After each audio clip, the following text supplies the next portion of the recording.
বাহ, ভারী সুন্দর গলা তো তোমার। আমরা সবাই এতক্ষণ মুগ্ধ হয়ে তোমার গান শুনছিলাম। আপনার দুই মেয়ে কিন্তু ভীষণ গুণী।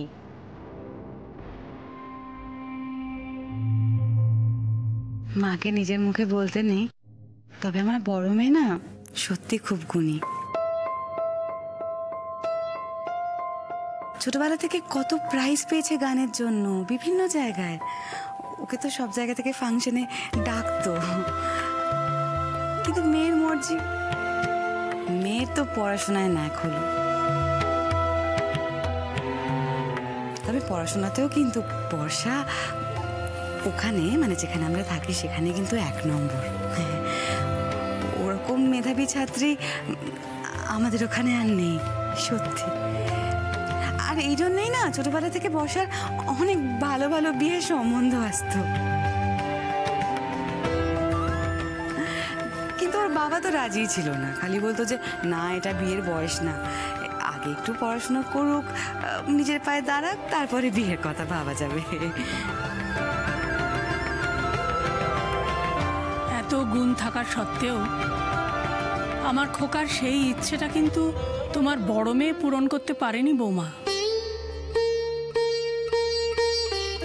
অথচ বর্ষার চেয়ে রূপে গুণে যে অনেক কম, যার সঙ্গে বর্ষার কোনো তুলনাই হয় না,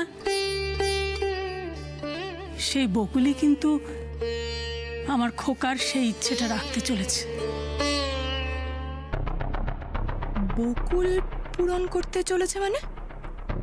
ও কি চাকরি বাকরি করবে নাকি? আমার বকুলেরও একটু প্রশংসা করো সবার সামনে। বর্ষা সত্যি খুব গুণী আর খুব সুন্দরও। ছোটবেলা থেকে ওর অনেক ভালো ভালো সম্বন্ধ এসেছে, কিন্তু বকুলেরও যে এত গুণ আছে সেটা জানতে পারলাম সেদিন, যেদিন আমার খোকা আমাদের ছেড়ে চলে গেল।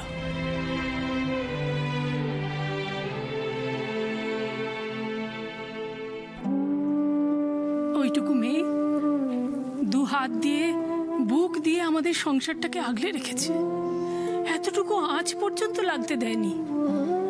আর বর্ষা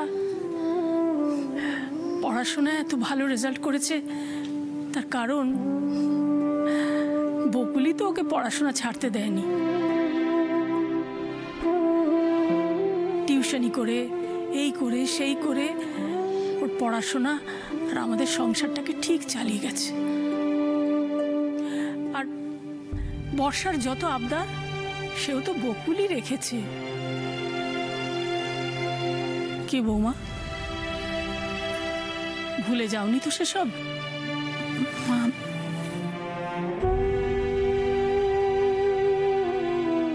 এত নিঃস্বার্থ হওয়ার এত বড় একটা মন আমাদের বকুলের আছে, সেটা শুধু ও ছাড়া আর কারো নেই। ঠাম্মি, লজ্জা পাচ্ছিস কেন রে? লজ্জা পাস না, দেখছিস না তোর দিদি এত প্রশংসা শুনে কত গর্বিত হচ্ছে।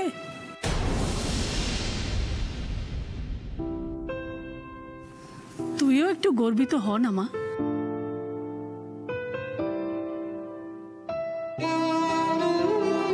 আজ তোমাদের সামনে একথা বলতে কোনো দ্বিধা নেই। যার যত গুণই থাক, যে যাই করুক না কেন, সেদিন যদি বকুল নিজের ভালো মন্দ বিচার না করে, আগু পিছু না ভেবে বিয়ের পিঁড়িতে না বসতো, তাহলে সেদিন তোমাদের সামনে আমাদের বাড়ির সম্মান একেবারে ধুলোয় মিশে যেত।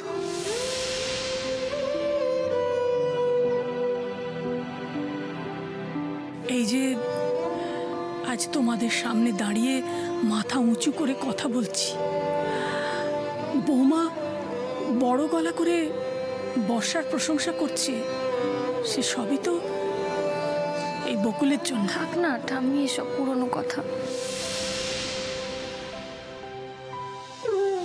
না না, থাকবে কেন মা?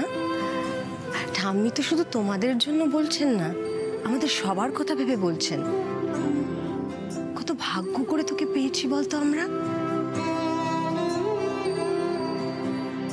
আমার আজও সেই দিনটা মনে আছে, যেদিন তুই প্রথম আমাদের বাড়িতে পা রাখলি। সত্যি গো বকুল, ভাগ্যিস তুমি আমাদের বাড়ির বউ হয়ে এসেছিলে, না হলে তোমার জায়গায় যদি অন্য কেউ আসতো, হ্যাঁ এতদিনে এ বাড়িতে লঙ্কা কাণ্ড বেঁধে যেত। যা মেজাজ আমার, তুমি ছাড়া এই বাড়িতে আমাকে আর কেউ শোধরাতে পারতো না। সত্যি গো, তখন দেখতে এই বাড়িতে হয় ভাইয়ার বউ থাকতো, নয় আমি। যদি কোনোদিন সুযোগ হয় তোমাকে লঙ্কা কাণ্ড এক্সপিরিয়েন্স করাবো রোশনিদি। অনেকক্ষণ ধরে অনেক ফটর ফটর করছো। আর আমি, আমার কি হতো? ছোট বৌদি না এলে তো না পেতাম আমি ছোট বৌদির মতো একজন বেস্ট ফ্রেন্ডকে, আর না পেতাম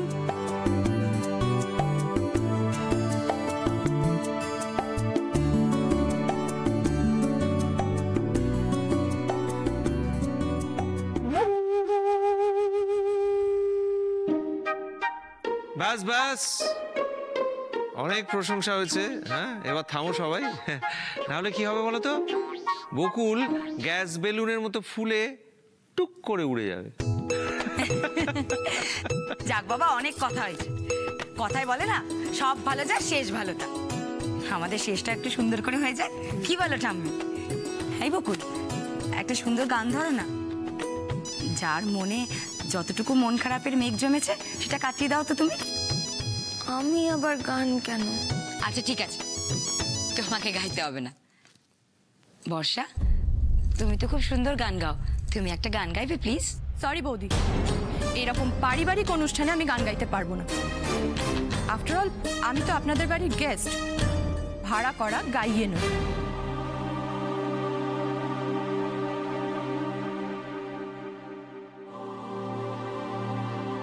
তাছাড়া আপনাদের মনোরঞ্জন করার দায়িত্ব নিশ্চয়ই আমার নয়। কি অ্যাটিটিউড দেখো, একটু আগে কিন্তু গান গাইছিল, যেই সোনাবতী বললো অমনি। ঠিক বলেছ, একটু আগে কিন্তু দিব্যি ছোট্টা ভাইয়ের কোমর জড়িয়ে নাচাগানা করলো। ঋষি খুব বাঁচান বেঁচে গেছে, কিন্তু সেটা বুঝছে কিনা কে জানে।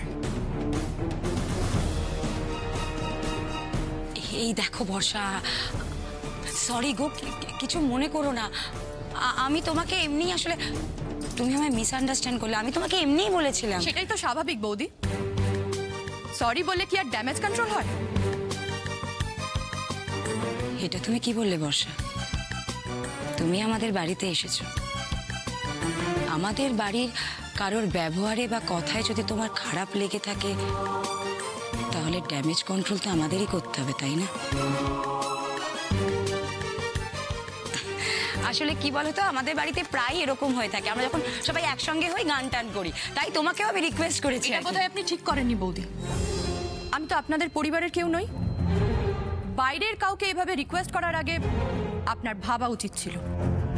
একদম ঠিক বলেছো বর্ষা, তোমার এই কথাটাকে না আমি পুরোপুরি সাপোর্ট করি। সত্যি তো, ঘরের লোক আর বাইরের লোকের মধ্যে ফারাকটা তো বোঝা উচিত সবার। কিন্তু কি বলতো বর্ষা, আমার এই সোনা বৌদি না এতটাই সরল, প্রথম দেখাতেই সবাইকে আপন করে নেয়। তোমার ক্ষেত্রেও সেই ভুলটাই করেছে, বুঝতে পারিনি যে তুমি বকুলের দিদি ঠিকই, কিন্তু আদতে তো বাইরের লোক।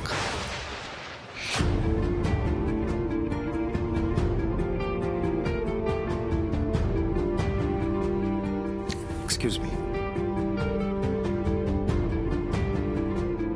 বকুল, তুমি একটা গান শোনাবে?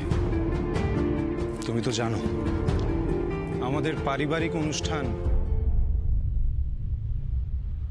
তোমার গান ছাড়া অসম্পূর্ণ।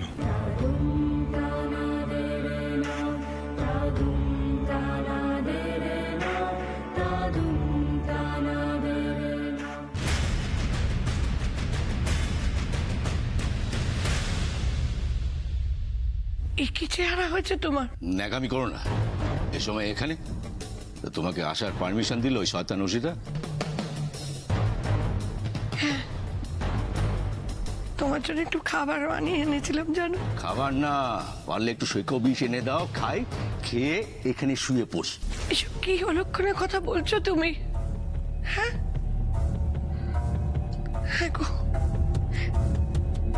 এখানে খুব কষ্ট হচ্ছে না গো তোমার? না, আমি রাজার হালে আছি, দেখতে পাচ্ছ না? ছাগলের মতো কথা বলছো।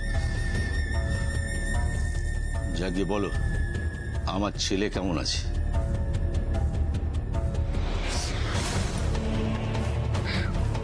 অরুণাভর আজ রাতে আরেকটা অপারেশন করবেন ডাক্তাররা। ও ভগবান, এত বড় শাস্তি দিও না ভগবান, এত বড় শাস্তি দিও না।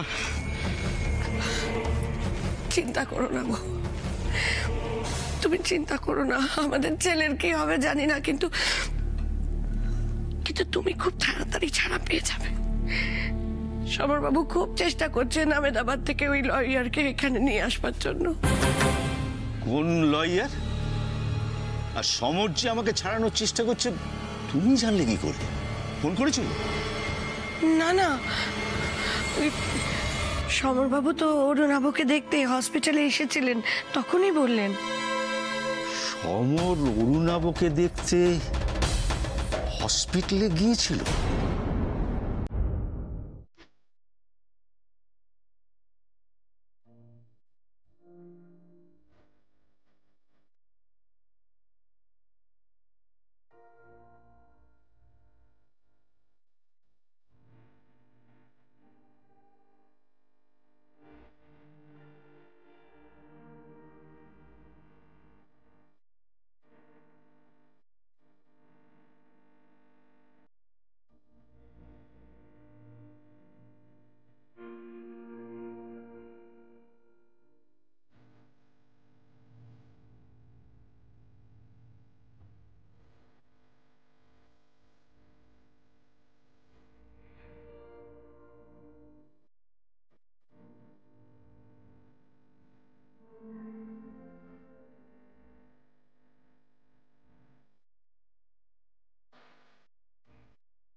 বাহ, তোমাকে তো একদম বর্ষার মতো লাগছে।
বকুল কোথায় গেল মেয়েটা? হ্যাঁ, কিছু বুঝতে পারলাম না। আইরিশি, বকুলের কি হয়েছে গো? গান গাইতে গাইতে উপরে চলে গেল কেন?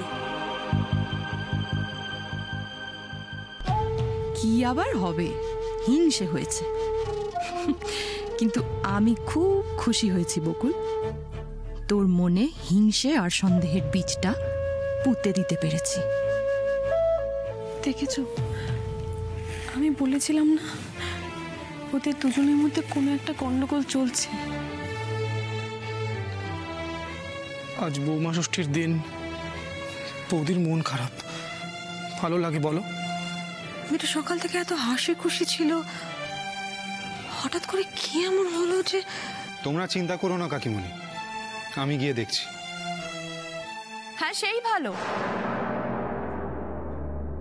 তোমাদের রাগ অনুরাগের খেলা চলতে থাকুক, আমি বরং আসি।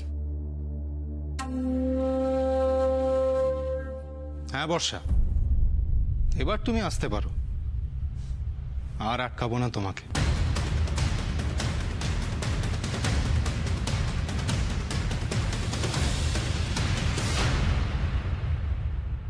সমর কখন গিয়েছিল হসপিটালে? ওই দুপুর বা বিকেলে একটার সময়। আসলে তারপরেই তো ডাক্তার আমাকে ডেকে নিয়ে গিয়ে অত কথা নয়, সমর কি কি বললো ডিটেলস আমাকে বলো। তুমি এত অস্থির হচ্ছ কেন গো? কিছু কি হয়েছে? আরে বলবে তো কি বলেছে, তাহলে তো বুঝবো কিছু হয়েছে কিনা। সমর তো এসেছিল আমার কাছে। হ্যাঁ, উনি তো বললেন সে কথা। ওই তখন তো কোনো ক্রিমিনাল লয়ারের কথা বললো না, অন্য সব কথা বলছিল। সে কি? তবে যে উনি বললেন কি? রজতাবু বাবুর ফোনটা আপনার কাছে আছে? কেন বলুন তো? ওই ফোনে একটা ইম্পর্টেন্ট ডকুমেন্ট আছে, যে ডকুমেন্টটা ইমিডিয়েটলি ওই উকিলকে পাঠাতে হবে। কি? সমর আমার ফোন নিয়েছিল?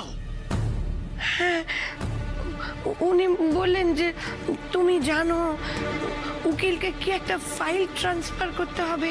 মিথ্যে মিথ্যে, সব মিথ্যে, বানিয়ে বানিয়ে বলেছে। আমার মোবাইলটা দাও, মোবাইলটা দাও আমার। তোর আসতে তুমি আমার মোবাইলটা বের করো। কোথায় রেখেছো? তাড়াতাড়ি তাড়াতাড়ি বের করতে পারছো না? তাই লাগে, তাড়াতাড়ি দাও না মোবাইলটা।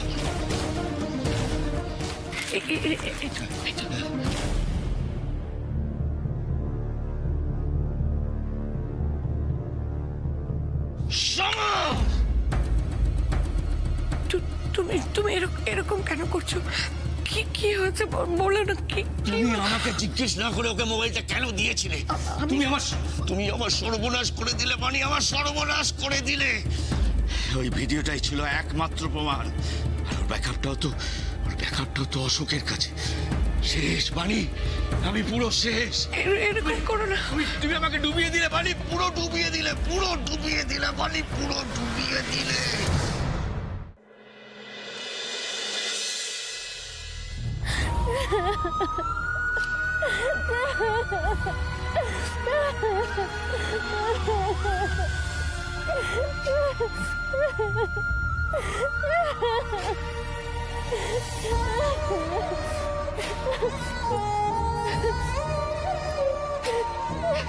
বকুল,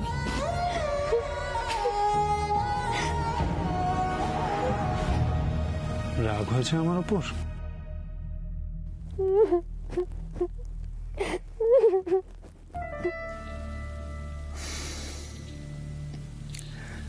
তুমি আমার দিকে তাকাবে না, তাই তো? আমার সঙ্গে কথাও বলবে না?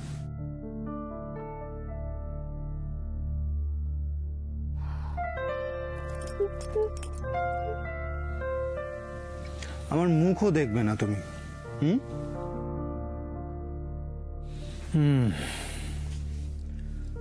ঠিক আছে, আমি তাহলে চলে যাচ্ছি। তুমি না ডাকা পর্যন্ত এই ঘরে তো দূর, তোমার সামনেও আসবো না।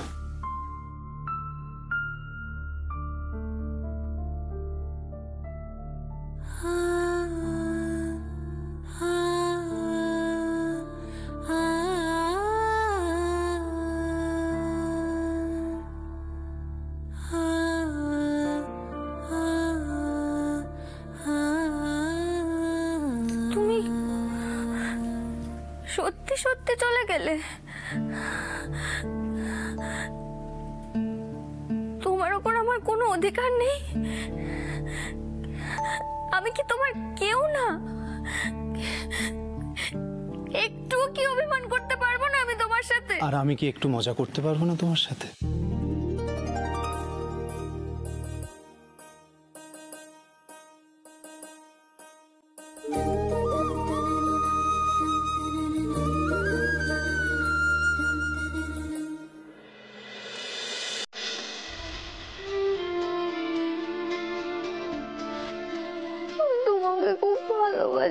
বিশ্বাস করো, তোমাকে ছেড়ে থাকার কথা আমি ভাবতেও পারি না।